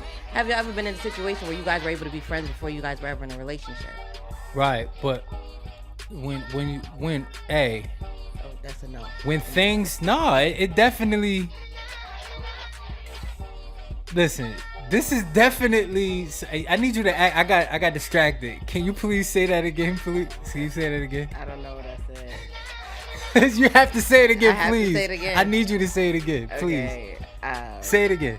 I don't. You think Greg did? Say it again, please. Say it Oh, again. man. Somebody say it again. I said. So you said if you get into the relationship and Do you guys ever know how to be friends? Because something that I realized when you are, like, when I meet someone and I know that I want to date them, I've never been their friend. I just know now we're dating. There are people that I date and I'm like, yo, we could be friends, and then we could be end up dating. But there's some dynamics where how we know how to be friends if what we was doing before wasn't really that friendly, but it was friendly. And so now we back in this space where, so what does friendship mean to you? You don't penetrate, you just hand jobs. Like, no, I've been in a situation where I was literally 2 peas in a pod, best friends with the person who I was in a relationship with. Yes. And when you say and there was no like sexual tension. Yeah. Until it was. Yeah. Can you go back? Can I go back to that? Yeah. No. Can you go back to that best friend era where you guys were 2 peas in a pod?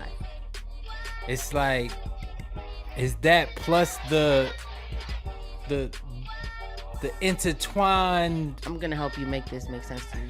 You have a person. This is actually your woman, and she tells you that this man that I used to be 2 peas in the pods with, sucked dick outside, inside, on balconies, did really, really great.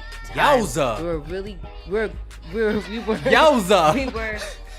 we were soulmates, to even say it. But we were connected, and now we're not together, but we're still friends. Listen, I already told you, if the person that I'm with is not comfortable with I'm asking you. I'm not person. The person is telling you, I am still friends with the man that I may have not married at one point in my life. How do you feel about that? Oh no. Oh no. We can't be friends? Nah. Why not? We moved on. I'm with you. Nah, see. And he's with her. Nah. I wouldn't be with it. Me personally, I wouldn't be with it. Why? Because I already know my lady got waxed and taxed like mad different times, flipped and dipped. and stripped, Yeah. Yeah, every time he says laid hello. down and sprayed down. Yeah. Every time you pick up the phone, hello. Yeah. Hello. So if you feel that way, think about it the other way. That's what I'm saying. Yeah. Like, So I would not. How would anyone ever feel comfortable knowing that this person that you've been intimate with, and there's a possibility that you might even start sharing things with them that you don't even want to share with me because you guys been intimate. You know, they know you from back in the day, so there's things that they're privy to, and now I'm not privy to. Where does this friendship line, does it get blurry now? Because I don't know when you might slip and fall and your penis is now inside of her. Yowza. Listen, That shows I'm me just saying. dialogue. I don't know. I'm just saying that was a dialogue. Yeah, I'm gonna need you, Greg. How you feel about it, Greg? Yeah, I ain't Greg, even you hear have to say one nothing word to say, from you Greg. on that, yo. Not one word. I'm insecure, so no, I wouldn't. We good off that. You Now, what's wouldn't- up with this transparency, yo? Huh? What's up with this transparency?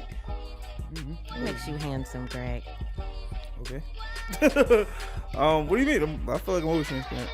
No, I feel like the more I'm getting, I guess it's the more I'm getting to know you. Oh, I think you just gotta own some things about yourself. Okay. And so you will not be okay with your person. And okay. I'm gonna even give you a scenario that kind of happened to me, but I wasn't in a relationship with the person that I was friends with, but we were intimate, and my ex despised this man, like, and I didn't want him, but I could see now, fast forward hindsight, I mean, I would not like her either, because as soon as I was ready to go, I was on a midnight train to Georgia. Yeah, really is. And then sometimes I did a round trip.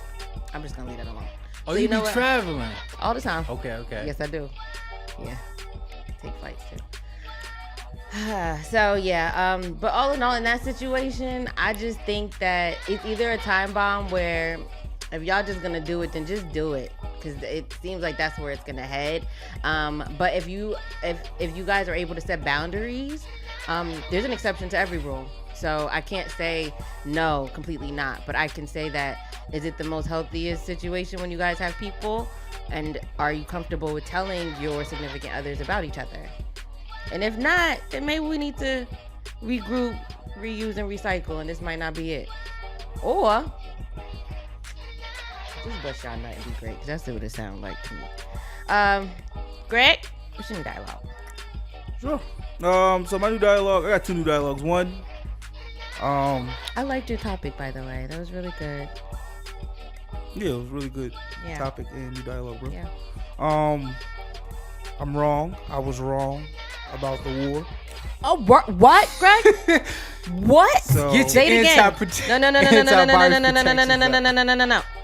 Say it again, Greg. no, rewind it. Acknowledge me. So because Russia did invade, What'd you Ukraine, say? shout out, thoughts and prayers to all the people in Ukraine, for sure. Thoughts to all of you. I think they're going to enact some title by NATO, and that means we have to jump in. Oh. So I was wrong. Oh. We're not gonna do it. We're not gonna. Was that denial though?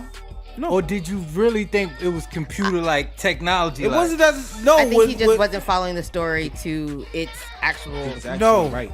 Because those was the initial attacks with the cyber attacks. No, he was saying like, no. Wait, I want to don't clarify what I was saying. Yes, go ahead. What I was saying is that I believe there's wars that happen all over the world. Like, I'm not saying that war isn't happening. I was saying the United States wasn't jumping in. So that's why I'm saying.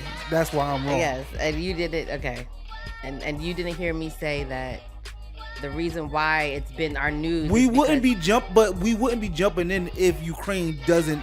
We still don't jump in unless Ukraine enacts this. This I think it's title something with NATO. But it's until then we jump in. We don't just jump in for no reason. Okay, yeah. clearly there's a reason. There's a reason that has been happening, Greg, that we've been trying to tell you that this is when we were gonna get here. No, you were waiting for the news to tell you that we were actually. No, that's not what I'm. It's not even that. It's just. Well, yeah, of course. I was waiting for a public declaration that now the United States has to jump into this war. Got it.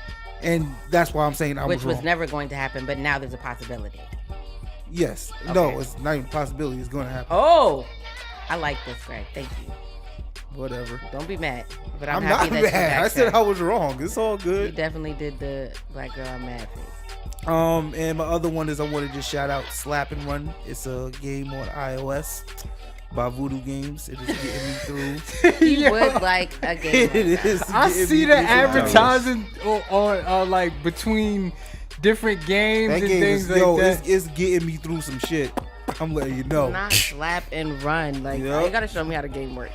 No problem. Now I'm upset that that's even a thing and you're enjoying it, but everybody has to use their therapy in different ways. So shout outs to you. Yeah. Okay. So my new dialogue is that I watched Snowfall, season 5. I also tapped into this Power Force with Tommy. Yo, I think I'm gonna stop watching TV for a little bit. I don't think that there's anything that I'm like, oh my gosh, like I want to know. Snowfall hasn't been good? I think Snowfall hasn't been bad. I have some, not even critiques, just like questions. Like, why did you do this? Or like, and also I think as we're getting into this 5th season, there's like, what other things could go wrong? Like, I feel like we're at this point where our main characters are gonna have to start dying off for us to kind of still stay intrigued. I'm still gonna watch it, of course, but it's like so far. But I do like Snowfall. Snowfall is one of my good shows, and that Power Force, Tommy. You know what's funny? I just started Snowfall for the first time on Hulu. I love it. For real? It's so good. The first couple of seasons are really good. Yo, the crazy thing is, 10 minutes into it. No, it's 5 minutes into it. I turned it off and started watching YouTube. What happened? What happened? I just don't have enough patience. I don't have enough patience. So I guess it has to be one of those days where I don't know when would be a good day. I really tried. I said, tonight is the night. I'm gonna watch Snowfall. I saw like a little monologue. That's how I felt about Cloak and Drive Dagger. this motherfucker, something like that. Drive this shit, something like that. That's how I felt about Cloak and Dagger, yo. Nah, Cloak and Dagger hard, yo. You wildin'. Cloak and Dagger. You can never. It's a superhero thing for me. Like, superhero joints get a pass for me. I gotta give it a chance. Gotcha. Peacemaker is dope on HBO Max. I'm gonna give that a try. And you would enjoy Peacemaker. I can't download anything. Ever since I showed you that joint, it keeps saying something about the administrator. But yeah. Yeah, that's my new dialogue. Outside of nope, that's all I got. I'm good. Everybody else good, but I'll catch you guys up and see. Maybe I'll change my thoughts on these shows right now, but it is what it is. And I still want to tap into some other shows. But with that being said, my amazing individuals, Greg, can you let them know how they can find you and how they can find us? You can follow us on Twitter and Instagram at @JustAConvo_pod. Yes, at @JustAConvo_pod. And I'm on Twitter at Gregisms. What is he? And Mr. Rent Money, you want to let them know how they can find you? You can Google me. Google Mr. Rent Money. I'm going to pop up, people. To the people that's on my live right now. Google me right now. I'm going to pop up.